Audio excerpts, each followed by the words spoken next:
მოგესალმებით ჩემო დღეს არის ბავშვების ზეიმი სკოლაში სახალწლო და ერთად გავემზადოთ თან ცოტა ვისაუბროთ აქაურ ზეიმზე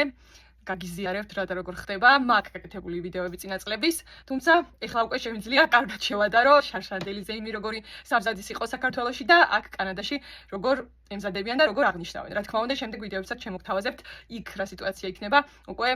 კონცერტზე ესე ვთქვათ ქართულ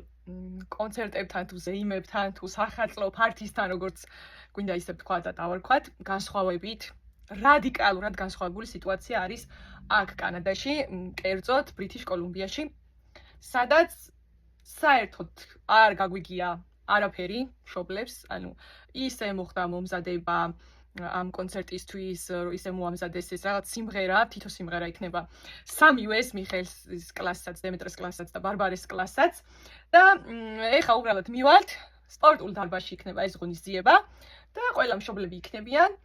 რასაც რა თქმა უნდა როგორც გითხარით გადავიღებ და შემდეგ აუცილებლად დავუთავ და შეგიძლიათ ნახოთ და მივალთ დავესწრებით დაახლოებით 45 წუთი გაგრძელდება ყველა კლასის ერთად და შემდეგ უკვე წამოვალთ სახლში ზედმეტი გაფორმებების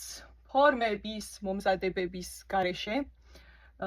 რაშიც რა თქმა უნდა გულისხმობ რომ ანუ საერთოდ არანაირი გაფორმება არ გაგვიკეთებია დარბაზში თვითონ სკოლა და მასწავლებლები სახალწლოდ რასაც ისედაც აკეთებენ ყოველთვის აქ მაგას იქნება დეკორაცია გაფორმებული დანარჩენი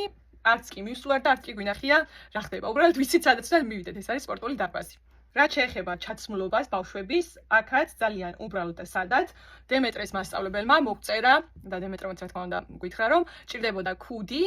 ხელთათმანები და შარფი ბარბარეს ჭირდებოდა თუ ექნებოდა წვანე ზედატანი ჩასაცმელი ზემოდან და ქუდი თუ ექნებოდა ასევე ბიჭებს შეეძლოთ ჩაეცვათ თეთრი ან ცისფერი ან ლურჯი ასევე ზემოდან ჩასაცმელი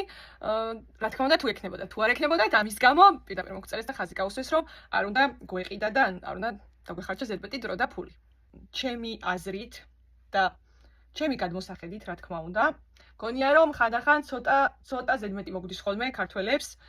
მე არ ვსაუბრობ იმ სკოლაზე სადაც დადიოდნენ ჩემი შვილები იმიტომ რომ იმ სკოლაში ძალიან მკაცრად არის გაკონტროლებული ზედმეტი რომ არაფერი არ დაიხარჯოს და არ მოხდეს ესეთი ღონისძიებებისთვის ვსაუბრობ სხვა სკოლებზე თუნდაც რაც ასევე ვიცი როგორ ხდება და რანაირად სხვა სკოლებში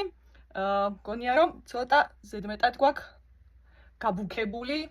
ზედმეტ ხარჯებს ვწევთ იმაში რაც არ არის საჭირო, იმიტომ რომ ვიცი სკოლები, სადაც მაგალითად ბავშვებმა როდესაც დაამთავრეს თუნდაც მეოთხე კლასი ისეთი ღონისძიება ქონდა თავისი გადამღებით და რაღაცა დადგმებით და ნუ ძალიან ბევრი ხარჯი